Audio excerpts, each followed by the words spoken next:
Hello friends, അപ്പോൾ നമ്മുടെ ഇന്നത്തെ വീഡിയോയിലേക്ക് എല്ലാവർക്കും സ്വാഗതം. ഞാനിവിടെ ഒരു സാമ്പാർ, കേരള സ്റ്റൈൽ സാമ്പാർ. നമ്മൾ പലതരത്തിൽ നമ്മൾ സാമ്പാർ ഉണ്ടാക്കാറുണ്ട് അല്ലേ.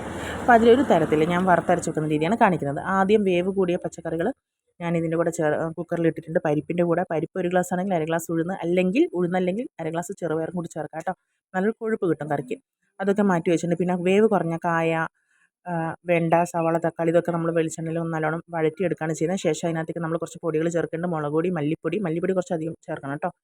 പിന്നെ കായപ്പൊടിയും കൂടി ഇട്ടിട്ട് എല്ലാം കൂടി ഒന്ന് വഴറ്റിയെടുത്തതിന് ശേഷം നമ്മൾ കുറച്ച് പുളി പിഴിഞ്ഞ് ഒഴിക്കുകയാണ് ചെയ്യുന്നത്. അതൊന്ന് തിളച്ചതിന് ശേഷം നമുക്കത് മാറ്റി വെക്കാം. പിന്നെ വേറൊരു പാത്രം വെച്ചിട്ട് അതിനകത്തേക്ക് ഒരു അരമുറി തേങ്ങ ഞാൻ ഇട്ടിട്ടുണ്ട്. അരമുറി തേങ്ങയും ഒരു 10 ഓളം ചെറിയുള്ളിയും ഒരു 4-5 വെളുത്തുള്ളിയും കൂടി ഞാൻ ചേർക്കുന്നുണ്ട്. നല്ലോണം കൈവിടാതെ ഇളക്കി നല്ലൊരു കറുപ്പ് കളറാവുന്നത് വരെ അടുക്കി പിടിക്കാതെ ചേർത്തെടുക്കുക. ശേഷം അതിനകത്ത് കുറച്ച് ഉലുവയും ഒരു നുള്ളു മഞ്ഞൾപ്പൊടിയും കൂടി ചേർക്കുക. ശേഷം നമുക്ക് കുക്കറിൽ വേവിച്ച് വെച്ച പച്ചക്കറിയും നേരത്തെ തിളപ്പിച്ച് വെച്ച പുളിവെള്ളവും കൂടി എല്ലാം കൂടി നല്ലോണം മിക്സ് ആക്കിയതിന് ശേഷം ചൂട് തണിഞ്ഞതിന് ശേഷം നമ്മൾ തേങ്ങ അരച്ച് ചേർത്തിട്ടുണ്ട്. ആ അരച്ച് ചേർക്കുകയും കൂടി കറിയിലും കൂടി ചേർക്കുക. എല്ലാം കൂടി നല്ലോണം മിക്സായി തിള വരുന്നതിന് സമയത്ത് നമ്മൾ ആവശ്യത്തിന് സാമ്പാർ പൊടിയും കായപ്പൊടിയും കുറച്ചും കൂടി ചേർക്കുക. തന്നെ സാമ്പാർ നല്ല അടിപൊളിയായി നല്ല ടേസ്റ്റിയുള്ള മണമൊക്കെ വരും കേട്ടോ.